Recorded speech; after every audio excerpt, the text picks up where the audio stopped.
Belə baxırsınız. Heykəllər bəzən unudulmuş qəhrəmanları yada salır, bəzənsə tarix boyu silinməli olan qaranlıq xatirələri mərkəzə daşıyır.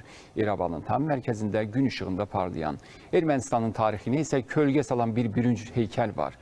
Bu heykəl sülhə, ədalətə və azadlığa deyil, nifrətə, irqçiliyə və faşizmə səcdəni tərənnüm edir. Qaregin Nijde, o sadəcə bir ideolog deyil idi. Nasist Almaniyası ilə əməkdaşlıq edən, irqçi sinxronizm ideyasını irəli sürən və bu ideologiyanı millətin xilası kimi görən bir terrorçuydu. Ermənistanda bu ideologiya qadağan deyil, əksinə dövlət onu təqdir edir. 2016-cı ildə İrəvanın mərkəzində ucaldılan abidə əslində Nijdenin deyil, erməni faşizminin abidəsi idi.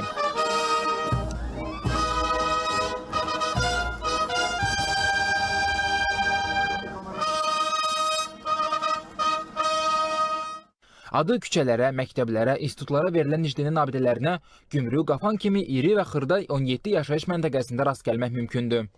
Ermənistan cəmiyyətində və Ermənistan hakimiyyətində neofaşizm meyilləri hələ də qalmaqdadır. İkinci Dünya müharibəsi illərində Hitler faşistləri ilə əməkdaşlıq etmiş Qaregin Artunyan və onun əlaltıları sonraki illərdə Azərbaycanlıların tarixi torpaqlarından deportasiyasında iştirak etdilər və keçən əsrin 88-ci illərindən başlayaraq Azərbaycanlıların öz torpaqlarından deportasiyası həmin neofaşizm, erməni faşizminin ideologiyalarının təsiri altında baş vermişdir. Faşist ideologiyasına xidmət edən Drastamat Kanayan da Ermənistanda qəhrəmanlaşdırılıb.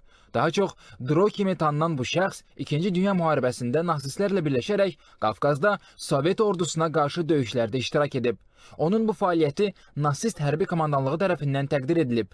Adına əfsanələr uydurulan Dro'nun qalıqları 2000-ci illərin əvvəllərində Ermənistana gətirilərək təmtəraqla dəfn olunub.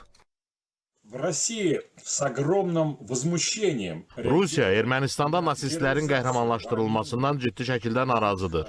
Nijde kimi cinayətkarlar diversiyalar törədilməsi üçün terrorçular hazırlayırdılar. Məlumdur ki, Qaregin Nijde kütləvi şəkildə Azərbaycanlıların qətlə yetirilməsinə görə məsuliyyət daşıyır. Erməni diasporu Rusiyada Qaregin Nijdenin şərəfinə abidə ucaltmağa cəhd etsə də bu uğursuz oldu və nə yaxşı ki uğursuz oldu. Etnik təmizləmələrə görə məsuliyyət daşıyan Qaregin Nijde və digər onun kimi terrorçuların qəhrəmanlaşdırılması bugün Ermənistanın dövlət siyasətidir və bu onu göstərir ki, müasir erməni dövləti bu cinayətləri təkrar etməyə hazırdır.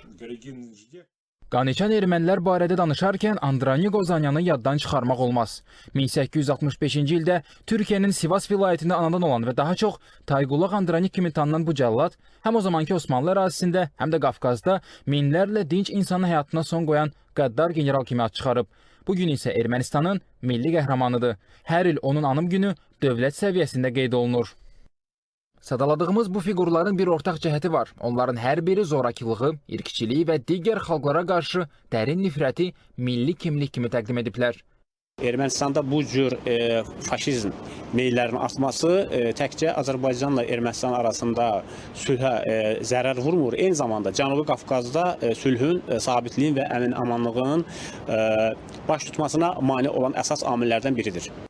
Bütün bunlar Ermənistanda millətçi irqçi şuuraltının sadəcə yaşamadığını, sistematik şəkildə inkişaf etdirildiyini göstərir. Həm də daha çox gənclər arasında. Yəni bu düşüncə dəyişmədikcə, o heykəllər yıxılmadıqca nə ədalət olacaq, nə də həqiqi sülh. Çünki tarixlə barışmaq əvvəlcə onu təhrif edən simvollarla vidalaşmaqdan keçir. Orxan Qayıbov, Bağır Kərimov, ASTV Xəbər.